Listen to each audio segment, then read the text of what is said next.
If you think you're going to be in the industry for a long time or that your reputation is going to matter, which it always does over the long period of time, it's better to have a long-term view. The child who's afraid of something because God's going to make him go to hell, like, I don't know what you think of religion, but a lot of persuasion is if you don't do this, you're going to hell. As soon as the child realizes that maybe that's not true all the time, you've completely lost all authority. That is Jordan Harbinger. He is the host of the Jordan Harbinger Show, where he interviews leading entrepreneurs, celebrities, writers, and experts about psychology, performance, and success. For all of the work in his field, Forbes has named Jordan one of the 50 best relationship builders in the world. His work has been presented in Silicon Valley at companies such as Google, Apple, Twitter, and Square. He's also worked for various government agencies, traveled through war zones, led several trips through North Korea, and has been kidnapped twice. Now he's on Kickoff Sessions, sharing his experiences and teaching you some of the lessons he's learned. What's up, people? Before we get into this video, please make sure to subscribe, like, and comment down below so we can get bigger and better guests for you every single week. Let's get straight into the video right now. Thank you very much for this once again. I want to start with, what did you learn about human behavior, human psychology from doing all these North Korea tours? Yeah, it's funnily enough, running a tour company is interesting because you see all these different types of people come through, right? And you have to maintain, in some ways, the harmony of a group. And so you get like an old lady from Nebraska and another old lady from the UK, but then you get some young guy from wherever, and he lives in Ukraine and like drinks all day, and you're like, ooh, how do I get these people to mesh together? And then on top of that, you've got the extra weirdness factor of taking people to North Korea. So it's not just like three old couples on a trip to Spain looking to drink some wine. It's like, no, these are oddball folks in the first place going to North Korea.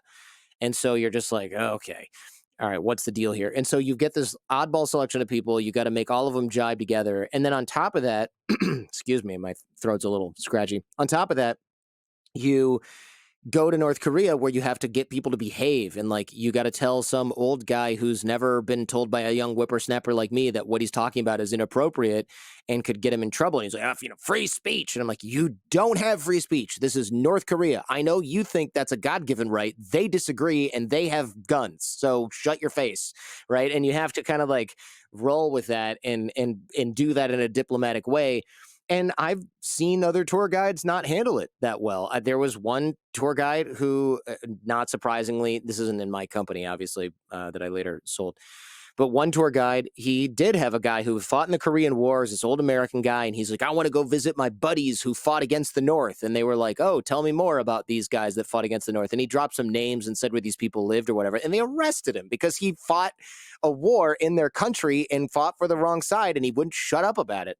And so they took him and they kept him there for, I think, a month or so until he was traded back on humanitarian grounds. And I don't remember the exact scenario, but I was just like, how did your guide not tell you that this is going to get you in trouble? I mean, just, stop doing that. And it's really interesting because it's kind of like the stakes are high. There's a lot of different variables, and North Korea is like first of all, it's the most totalitarian regime that the planet has, ever really seen, I suppose you could say. And they're certainly the most totalitarian society that exists now. So it's like, if you could compare it to Nazi Germany. I know people say like socialists and Nazis are totally different. These, North Korea is essentially like a pseudo-fascist state, and they have spies everywhere and confession sessions. I mean, it's really dystopian. And so you look at a society like that where everything is engineered around control, and then you have these really weirdly controlled tours, and then you have tourists that are like, I'm American, you can't control me. And it's like, oh my God. So you're really in this weird like video game where you could die if you get it wrong. So I didn't love that business. It wasn't for me. I sold the company. It became illegal to go there anyway. Yeah, because like that's the thing, is that when I had gone to the DMZ and on a South Korea border many years ago, maybe 2018, 2019, it was very much like, I felt it was like a propaganda show. South Korea were like, we're all friends, we're all holding hands, we have statues on both sides. I think they said they donated a cow or something. Or genuinely, it was like, we've shown a cow, we've given a cow to represent like peace or whatnot. So I thought that was very interesting to observe, because like for someone like yourself who like understands like humans, understands how people think and tick and how they interact with one another, you must have that must have been almost a clash with your personality to some degree. Yeah, maybe. I mean, it's more like babysitting to run tours like that. Going to the country and seeing it yourself is also really interesting because you can ask questions that showcase the humanity of both sides. And like I remember talking to one of my guides, not one of my foreign guides, but one of my local guides, so the North Koreans, and we were like, "Hey, what do you know about the internet?" And they would be like, "All right, I know that it's unhealthy and dangerous, but I'm not 100% sure why." And we're like, "Okay, is it pornography that your country's afraid of? Or is it news?" And they're like, "Yeah, a little bit of both. Like pornography, we don't want, but we also don't want people to know what's going on outside the country." And I was like, "Wow, so they admit that? Like they Mm, admit that's the thing, but only after a little bit of rapport." And then it's like, "Oh, well, have you ever do you ever use the internet?" And one of the guys was like, "Yeah, I play Counter Strike." And I was like, "Wait a minute, you play Counter Strike? How do you do that?" And he's like, "Oh, I play Counter Strike with other North Koreans because we can't. Our internet doesn't go outside the country." And I'm like, interesting that there's enough North Koreans here that just there's Counter Strike games going. Like that's mm, incredible. Like it's in a country that barely has electricity. Most places don't have running water. The elevators don't work. The heat's off in public buildings. Uh, y'all have like the rich elite people have internet or intranet and Counter Strike. And mhm, then I was like, okay, so in the United States, they were like, "How'd you meet your girlfriend?" Whatever. We're like, we use apps, and we're trying to show them like dating apps with no internet, so it's kind of tough because you can only explain it, right? And he's like, "Oh, I've met girls on the intranet too," and I'm like, "No way." He's like, "Yeah, there's chat rooms." So we're talking and mm, like talking about. He's like, telling us this experience in North Korea where we're like almost, 0.01% of the population has access to computers. And of those, the internet doesn't go outside the country. And he's telling us about how he's chatting with a girl. She told him all these things. They met up in person at the library, like the People's Study House or whatever, which is like this big library that everybody goes to. And he's like, and man, she wasn't attractive. She was shorter than she said, and she was kind of fat. And I was like, this is a problem that every single person in the world has that meets people off the internet. It's always this. And mm. he's like, really? And we're like, you have no idea. Like you met one girl that sort of disappointed you. And like you've probably disappointed a girl or two meeting them in real life. And I'm like, this is the problem with that every human mammal like has who uses dating apps on the entire planet. And you see this like funny commonality of like just being disappointed with somebody you meet online and playing video games where you blast each other. And I'm like, that's something we can all get behind. But then you just see this like crazy differences where people are for like I remember asking one of the local guys, I was like, if you could travel anywhere in the world, where would you go? And she was like, some village or some shit like that in North Korea. And I was like, oh, it was this mountain in North Mhm, Korea. And I was like, anywhere in the whole world? And you'd go to this mountain that you've already been to like 3 times? And she's like, yeah. I'm like, okay. And it's sort of like that's the right answer because it's supposed to be this like holy pilgrimage spot almost to go to see where like Kim Il sung was reared. It's just nonsense. mm, And I was like, what about Africa or something? And she just goes, Africa. And mm, then just paused. And you could tell that I had like taken a hammer and a chisel and just popped a hole in the dome that had surrounded her brain, made of just propaganda and being sheltered inside this like shitty prison country for her whole life. And you could just feel the air rushing in. And she's like, Africa. I'm like, elephants, giraffes, you could mm. go on a safari. And then she was like, just silent for just a long time on the bus ride. And then she was like, maybe I'd go to Canada to improve my English. And I'm like, now you're talking, right? She can't say the United States. We're like the sworn enemies, like us in Japan are their bitter enemies to the end. So she could never say she'd go to America, but Canada, come on. I would go to Canada. I'm like, not the UK. She's like, no, Canada. I want to go to Canada. I'm like, okay, all right. I can read Mm, between the lines. I just thought that was really interesting because if you ask any American where they would go in the world if they could go anywhere, they're not going to go the panhandle of Florida, right? They're not going to mm, say Austin, Texas, or even New York or anything like that. They're going to say frickin' Spain or Tuscany or London or some other place. And North Koreans will never do that. They will never do that. And it's and so that stark relief is always there. it's manipulation at the end of the day, right? So when you look at propaganda like that, and they condition people down, right? So Hmm. this is the worldview. We've shortened your worldview to being North Korea, or we have this example. And that's why I wanted to start this conversation with that, because for someone like yourself, who's like a master communicator, you understand this on a very deep level. There's a very murky line between manipulation and persuasion, I find. Hmm. And, you know, a lot of the persuasion books or persuasion uh, articles are around getting people to, you know, to your way of thinking, to influence people and whatnot. And I think, how do you detach the two for yourself, right? Because you're, you know, you're doing a lot of advisor work, you're Yeah. working with people on your podcast. Where's the line there? I find quite interesting. All right, people, we're just going to take one short little break for a little update about Podcast University. So if you enjoy podcasts like this and you want to start your own podcast, head down to the links down below to Podcast University. This is a learning platform that I've built to help people like you build, launch, and scale your own podcast. I wasted many years doing this, making it all up as I go. So I put everything together in a very seamless and easy to follow course for you guys to follow and just learn exactly how to do it. So if you want to bypass a lot of the mess with your podcast, check out the links down below to Podcast University, and it will show you exactly how to launch and scale your own podcast. I mean, I think there's a few different lines. So manipulation persuasion turns into manipulation when you're trying to get somebody to do something that's against their interest. Mm. However, just because something is in someone's interest doesn't mean you're not manipulating them also, right? Like you could say it's better for my son if he doesn't use the chat GPT to write college essays. My kid's 4, he's not writing anything, but just for the sake of example here. So if I tell him and let's say I can persuade him that chat GPT makes you go blind, like you might have heard of about some other habits back in the day. Mm-hmm. That's maybe in his own interest, but I'm still lying to him. I'm using deception to get there.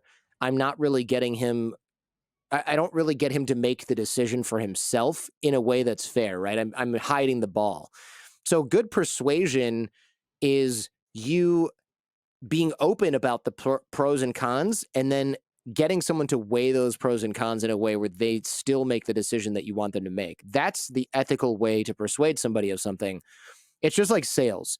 If someone comes in and says, "I want the best gaming laptop for my son," I can either sell them the most expensive one or I can sell them the one that's best for them. Mm-hmm. It's if of course more ethical to sell them the one that's best for them, even if it costs me a little bit of money short term. So I like the idea of being really honest with folks. And even when I was in sales, I was very honest with people, and I wouldn't sell them the most expensive thing if they didn't need it, and that had long term benefits, right? Because people would Yeah. trust you, and they would go, "Oh, maybe I'll come back and buy from this guy again." The same principle holds true for persuasion, any sort of persuasion. Is if that person trusts you to have their best interests in mind, persuasion gets a whole lot easier. And the way that you do that is you have to be transparent about what you're thinking, why you're thinking it, and how you weigh those factors, and how you recommend they should also weigh those factors.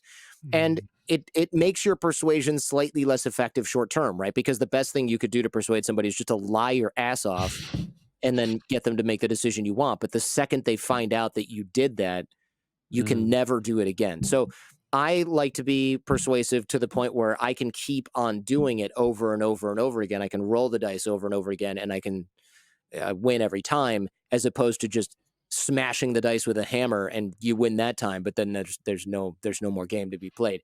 So I really do look at this as it's like with great power comes great responsibility, yes, but even if you're a total sociopath, whatever, the best thing for you long term is to still play by these rules, Mm-hmm. because you're getting the best results over the long term by being transparent and by being honest with people and having them weigh the factors in the way that you think they should be weighed.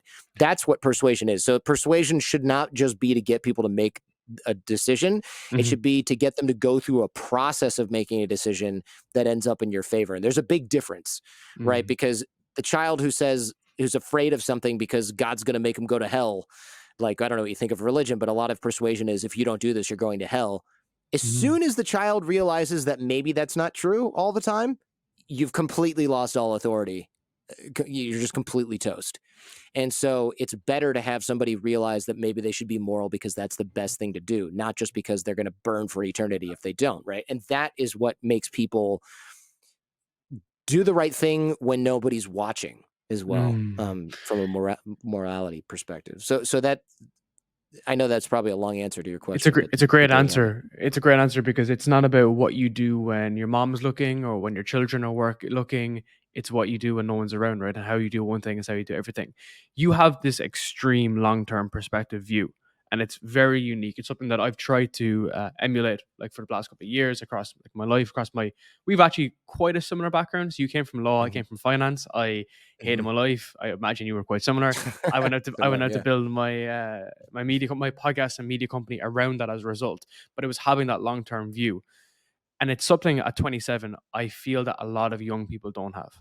They're trying Hmm. to make the quick sale, get people to buy their shit, their drop shipping course, whatever it is, and Hmm. then just move on with their life, and that's the end of it. What made you have that long term perspective, even when things weren't Um, working well? Because I know you've changed out of companies and so on and so forth. that's true. I think because that's a good question. If you think you're going to be in the industry for a long time or that your reputation is going to matter, which it always does over the long period of time, it's better to have a long-term view. I think part of it is since I was an attorney, they instill ethics in lawyers pretty well because if you get disbarred, you're screwed. And if you do something wrong, your firm is screwed. So you incur liability big time.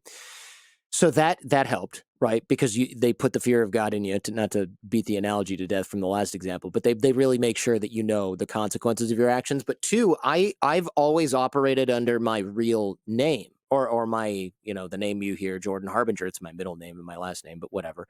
So that's what people call me. So I can't hide behind some weird alias where when I go out into the world or when I do another business, my name's not on there.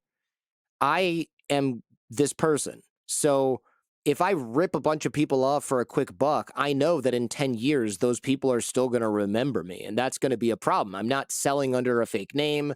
My face is on things like the website, my voice is everywhere. So that helped also because the specter of consequences and reputation damage was real.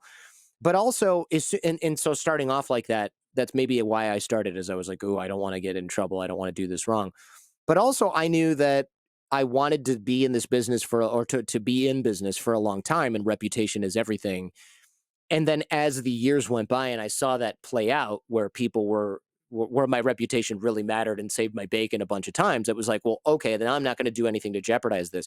So while I may have started off by being just like I don't want to face any negative consequences or repercussion, I should say repercussion from doing something horrible. Later on, as I saw the benefits of acting right and being good and having that long term outlook, the payoff was just so clear that it's foolish to do something short term. Like it just doesn't make any sense. I do get it when you're young, your timeline is shorter. You don't you think, well, if I get $4,000 now, I can go to Bali. That's cool. But if I get $4,000 later, maybe I can go to Bali later, but I want to go to Bali now. So should I just make up some bullshit and sell it? And so I get it.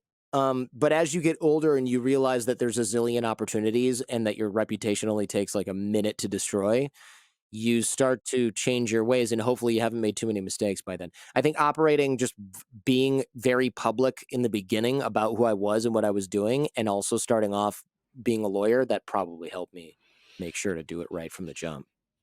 What have you seen? How have you seen your content and even your opinions evolve over time? Because you have everything online, right? Since 15, Yeah. 16 years ago. But did you ever find yourself leaning into the bullshit? Like, that kind of like, I'm listening to your podcast on Mark Manson recently, and you were mentioning how 10 years ago people were talking about all the red pill bullshit, and then now it kind of resurfaced. But even in your younger tendencies, did you ever find yourself leaning into those different aspects that jeopardizes your brand and reputation to some degree that you didn't even notice focally? Um, sure. Yeah. Like when I first started, when I was in law school and I was looking at some of this red pill stuff, I was like, oh, some of this stuff is really interesting. But then I realized that I think one of the things that snapped me out of it was I was like, some of the stuff's a little misogynistic. I don't know how I feel about it. But then I flew out to California from Michigan. I was in Michigan law at the time. I flew out to California to meet up with a friend who was in the dating industry, this sort of red pill, one of the red pill guys, and all these other sort of red pilly type guys were there. And I was like, these guys are such losers, a lot of these guys. And my friend who came with me was like, dude, these are the so-called cool guys on the internet. Like, these guys suck. And I was like, yeah, these Mm. guys suck. So I don't know, like, now it all makes sense why they give all this crappy sort of advice. It's like, now we call these guys like incels or whatever. But back then they were just like like bloggers where we're like, huh, some of the stuff they're saying makes kind of sense. They're speaking confidently. They're older. And then when you meet them and it's like, oh, another overweight bald dude hiding his bald spot with a cool hat and then saying all women want your money. And it's like, well, maybe you're dating the wrong kind of women because you live in Hollywood and you're chasing club chicks and you're like 45 years old. It's a little pathetic. Now you get a context for that. And we were like, okay, we got to take all this advice in the context in which it was given, which is this is a guy with a midlife crisis who's chasing club chicks and he's pushing 50. It's sad. Do I want to be that guy? No. So we were able to discard a lot of that stuff. And before we got too headlong into it. But I think also I didn't love the idea of denigrating for example denigrating women so that I could date better. I was like, that doesn't really jibe with all the guys I know who do really well with women. They don't hate women. Yeah. They don't say negative things about women. So I had better role models and examples than I think a lot of other people do. Now you see these guys online, their only example is some guy online, like, an Andrew Tate kind of guy. So they're like, well, guess that guy speaks the gospel. And it's really hard for them to separate that stuff because they don't know anyone else. And I'm not saying everything Andrew Tate says is wrong. I just think a lot of the stuff he says about women is wrong. I think he's got some ideas that are okay in other areas. But if you don't have any other male role model or any other example that's ever in your life that's any good, I totally understand why people fall into these traps. Like, I 100% get it. And that's why you need role models who are just so out of the realm of what you do. So one thing I have with these kind of community pages is that you have a lot of people that are the same, right? So you have like a king who's on top, who's selling the shit, and then you have like VPs that are in there, and then all Mm-hmm. the what do you call them, like the minions that are in there, but they all think the same because they're kind of conditioned to think the same. Now this is a social dynamics, right? But a lot of my mentors are guys who have brick and mortar businesses, random businesses, other companies over here, just and not even mentors, people that I know, and some of them are like old, right? And old people Mm-hmm. are good for this influence because the wisdom comes from the pain a lot of the time. So I think that's kind of interesting to observe, right? How I feel like the 27 people that are from 25 to 30, a lot of their influences are guys I found on fucking Twitter 2 weeks ago, and that's the Mm-hmm. gospel, right? I want to shift gears slightly, and you have, without a doubt, like a $1 billion network. I would describe it. I think it's a good way to put it because a lot of guys you are able to interview and speak with, and you speak really clearly with, and have great podcasts with, are awesome people. They're great sports stars and athletes. Good way to approach this is what do you think people are fucking up when they're trying to build these relationships and trying to build a high quality network? Good way to look at it. Sure. I mean, and the classic sort of networking mistake or relationship building mistake, because networking is a dirty word now. For The sure. classic mistake is not digging the well before you're thirsty and not building relationships before you need them. And it's such an easy mistake to make because you go, I'm busy. I've got a lot of other things to do. I'm only going to create relationships with people that I know are going to be immediately valuable. It's a very tempting shortcut. Hmm. The problem is that it is exactly what it looks like or what it sounds like, which is ignoring a bunch of other people because you don't think they can help you and focusing on this other group of people because you think they can help you. It's very sort of transactional.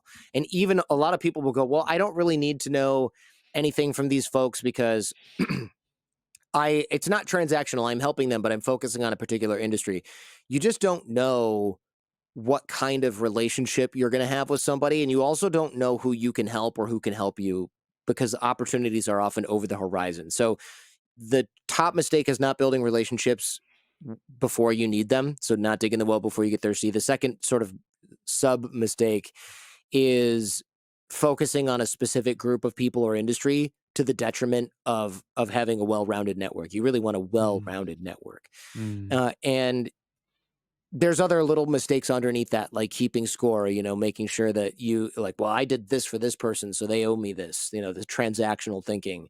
So there's a lot of mistakes that stem from that. But the biggest one is not digging the well before you're thirsty because people, I get it. I've got 2 little kids. I'm very busy.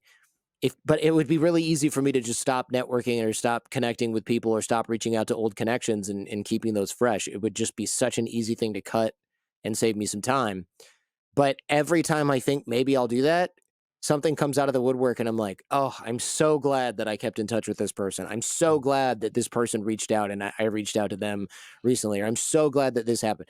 That's been it's been a multi-million-dollar sort of thing for me to have people in my network like that. It really has. And you can't replace it by scrambling and working really hard when you need something. It just doesn't work. All right, guys, one short little update for Voix. I want to give a short little overview about my own company, my media company called Voix. So, if you are a company or you are an enterprise looking to grow your brand and looking to grow your podcast, feel free to reach out to work with us at Voix. What we do is a fully fledged end-to-end management of your podcast. We take care of the strategy, the consulting, we take care of the growth, the management, we take care of all the editing, all the boring stuff so you can focus on creating good podcasts and create and growing your brand. If you want to grow your podcast and get to new users, if you want to grow your business, generate more revenue and all that good stuff, check out the links down below to Voix. You can follow through to schedule a call with our team, or else you can fill out the application form to see if you qualify to work with us. Thank you. I loved your approach on going through your WhatsApp, going through your messages, going through your emails, Mhm. and resurfacing these conversations. I went through your course on this. I thought it was fantastic. And I like to implement this when people come to visit. If they're coming to Indonesia, we'll often do an activity together. It could be like training. I was in Bangkok last week. We did like rock climbing, me and a few guys. It was kind of fun, kind of weird. And just doing shit with people, right? And you'd be just surprised how that opens doors for you. And I'm someone Mhm. who's highly unskilled. I like to say that I built everything based on people that I knew because I was able to, I don't know, just be kind and offer might be of Mhm. service to other people. I want to ask you about to explain the Dossier technique, which I thought was super interesting.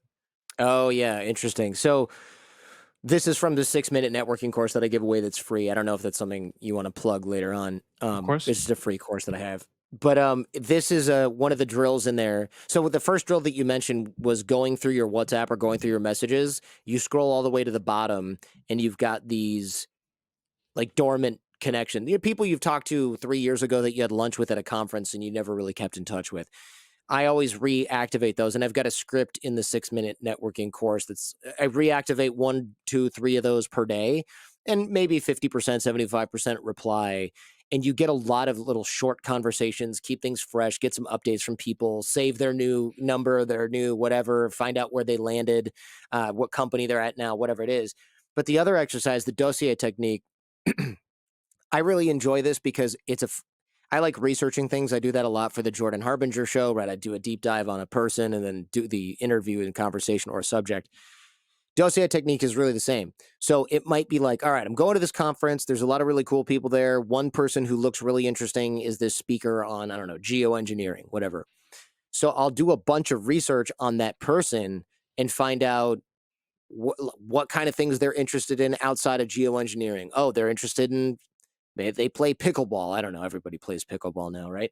They like video games. Their favorite comic book character was this back in the day, and I find all this sort of personal details, and I find a lot about their subject matter as well. So I research their subject matter, but I also research these personal details, and I might send them an email before I go to the conference and say, "Hey, I'm going to be at this conference. I know you're going to be there too. It's funny, I know you're a big Punisher fan." And I just was digging through my comic books at my mom's house. My parents just moved across the street from me, and I found Punisher Warzone #1. Really, really cool find. It's actually in decent condition for being in my basement for 30 years, whatever. And then I might say something like, "And I just bought a new gaming laptop. I know you're into something whatever, and I threw this on there. I'm wondering what system you use." And you'd be surprised. You'll get some scientist or something like that who writes back and goes, "Hi, Jordan. Glad you're going to be there. Glad you're interested in geoengineering. I just got this, and here's all this, and I've got this Mm. game set up, and here's my photo of my game room, and here's my thing, and I got this." And you're just start talking about that, and you realize they didn't want to talk about science. They want to talk about gaming, and they're totally down, and they're all about it. And so by the time I meet that person, I've got all this information about them. I know them really well, and they're actually excited to meet me because I know about their personal interests as opposed to just, "Hi, I'm one of a zillion fans of this thing you did that got you a Nobel Prize," right? Mm. They hear that every day. What they don't hear is some other nerd who loves handheld PCs. That's what they don't talk to every day. I love that, So man. I it love it that. crushes. That's so interesting because it's like at the end of the day, they're like similar to yourself, right? And same with me. You podcast all the fucking time, so you're probably Hmm. sick of the regular conversations. I heard something similar if you don't know someone, which is instead of saying what do you do like for work, you say what do you get up to for fun? And somebody like I Hmm. fucking love pickleball. I'm like, oh, I'm interested in this, and we can find that harmony as a result on the personal interest kind of things. And Yeah. someone someone that you can interact with on a personal side is much easier to do business with then in the end of the day, right? It is, and ironically or not ironically, perhaps it works better when the person is more successful in their field. So if you met Elon Musk and you were like, "Let's talk about self-driving cars," he'd probably be like, Yeah. He's like, this guy's an idiot. right? He doesn't know as much as I do. Right. But if you're like, hey, let's talk about, and I don't know what he's into, right? I don't know off the top, but let's say he's really into handheld piece. I'm looking at my handheld thing over here. Let's say he's really into that. And you're like, hey, I just got this such and such. He might be like, whoa, really cool. What do you think of it? I got this other one and I was wanting, I'm 50-50. I was going to buy both, but I don't know which one's better. You'll find, and you'll find that these people are way more passionate about that. Additionally, I've got friends who are really successful in whatever field they're in, like Mark Manson or Ryan Holiday or one of those guys. But even sort of more low key, right? Maybe they own a mortgage bank or some sort of finance hedge fund thing. There are friends of mine where it's funny. I was talking to somebody the other day. They're like, "Oh, I heard you know this person. Can I get an introduction?" And I was like, "Yeah, what for?" And they're like, "Oh, well, I'm also in the such and such industry." And I was like, "Oh, is that what he does?" I actually never talked with him about work ever. And they're like, "You don't know that he owns the world's largest such and such?" And I was like, "No, I actually did not know that. We just met a couple weeks ago. We've been talking a bunch, but no, I've never actually spoken with him about work." Mhm. That is funny. And I realized it was funny because it was like this glaring gap in what I knew about this person, which is almost a little embarrassing, but also it spoke to the strength of our actual friendship and relationship because that same guy very recently was like, you know what I love? We never talk about work. And I was like, yeah, sure. Cool. I Mhm. appreciate that too. Little did I know what he meant was everybody asks me for stuff because I'm the number one guy in this industry and no, but you've never done that. And the reason I didn't is because I had no idea. So it actually worked to my advantage. And it's funny, I have a lot of friends like that who are super, super, super successful, and people try to reach them all the time and get stuff from them all the time. And meanwhile, I'm like, hey, you want to play Halo? And they're like, yeah. So it's really fun. It's funny how that works. It's like the more you can be interested, and I think the reason is because if you're genuinely interested in the same hobbies or you have this in common with them, you can connect on that level and you're not trying to necessarily get something from them and it's very clear because you're not even in the same it's not even in the same niche. So you create a real relationship with that person. And then if you ever do need anything, you can be like, "Hey, I know we never talk about this, but I could, my cousin's trying to get into this industry." And they're like, "I got you." Because Mhm. they know that you haven't just been playing Halo just to butter them up to get your cousin a job, right? It's a real relationship and that makes all the difference. It's a genuine connection over something Mhm. that's outside of the workspace because I don't know about you, but you don't necessarily want to be talking about the work shit or we're making this amount of money every single time because anyone can have those Mhm. conversations if you think about it. They're just Yeah. they're based on they're logical conversations. They're based on just like stats and what's happening in the world, right? Before we finish up, apologies, sending my dogs behind Somebody me. is somebody kidnapping your dog? I have 5 fucking dogs. Oh, Yeah, man. well, they're definitely fucking right now from the sound Nah. of it. I don't know what's going on there. No, But I wanna check on them. they kick the shit out of each other. I'm looking over the balcony. They're grand. They're fine. Before That's we finish funny. it up, I want to ask you, what do you think your life would be like if you didn't leave the lawyer space? Yeah, so for those that don't know, I got laid off with my entire class with 60 other people. It's not because of performance. It was because the economy tanked in 2007, 2008. So Mhm. it was the best thing, one of the best things that ever happened to me because if you get laid off, often it's like, oh my God, I'm a failure. If you get laid off with 60 people, that's not on you, man. And so Mhm. I really was like, yeah, this wasn't a me problem. And I probably would have stayed being a lawyer because the money was good. I was making more money than my parents combined at the peak of their careers. And it was like my first or second year out of school. It was really something. And I would have stayed. on that gravy train. I would have put up with the hours. I would have put up with the workload. I would have been miserable. I would have stuck it out because I'm a stick with it kind of person, and I would have just sucked it up. But since I got laid off, I had a choice to make: get another job that I really don't want, and somehow do that, or just go with what I'm doing now, which is I was doing the show, I was doing consulting and training, and I was like just going on this. And the other thing that was great was it was a recession. So nobody was going to blame me for deferring on my student loans for a couple of years. No one was going to blame me for starting a business that didn't do well, or no one was going to blame me for not earning a bunch of money. It's a recession. I had every excuse to just not do that well. So I was like, I'm Mm. going to take this and use it to my advantage by running a startup in the middle of a recession. It's funny because it's the opposite logic most people have, right? Yeah. It's a bad time to start a startup. It's a recession. People are laid off. It's not good. People don't have income. I was like, great, it's a recession. It's not going to be embarrassing if I blow it because it's a recession. If my business fails, no one's going to be surprised and think I'm an idiot because it's a recession. Of course you failed. So I was like, this is great. I have like perfect cover to leave a lucrative job, which you'd be insane to leave, Mm. and take my severance pay, which is super generous. It was like 9 months of full salary, and use it to run my company. And if I run it into the damn ground, I'll defer on my student loans and I'll go become like a cop or something. And nobody's going to be like, what an idiot. He threw away his future. They're going to be like, economy, right? It's going to be, no one's going to care. Like my parents, friends, family, the government, no one's going to care. They're all going to get it. So I used that as a perfect opportunity to start something bigger. And thank God I did, because otherwise I Mm. might still be a lawyer. There's nothing wrong with being a lawyer. I'm not one of those guys who's like, yeah, they suck. It wasn't for me. I was in finance, you know the drill, not good. And it wasn't for me. I did it because there was money in it. And I would have 100%. stayed doing a job for money, which is not what makes people happy long term, as you know. So now I do something that doesn't feel like work almost ever.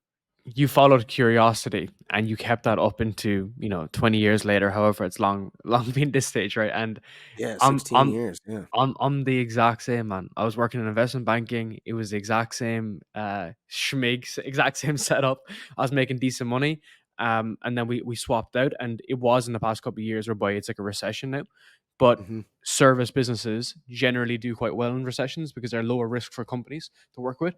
So it was not easy, but it was easier than a situation whereby everyone's like hiring and stuff like this. So I felt it was perfect timing. And obviously we're still early days, right? But many more to come, Yeah. many more things to happen in the future. But I think it's been huge, man. This has been an amazing conversation. I wanted to say a massive thank you. I really do appreciate it. And I can't wait to see where you're going to be in like 10 years. Thank you, man. I appreciate it. It's good talking with you. Thank you, sir. Let me stop the recording before we finish up. Yeah. And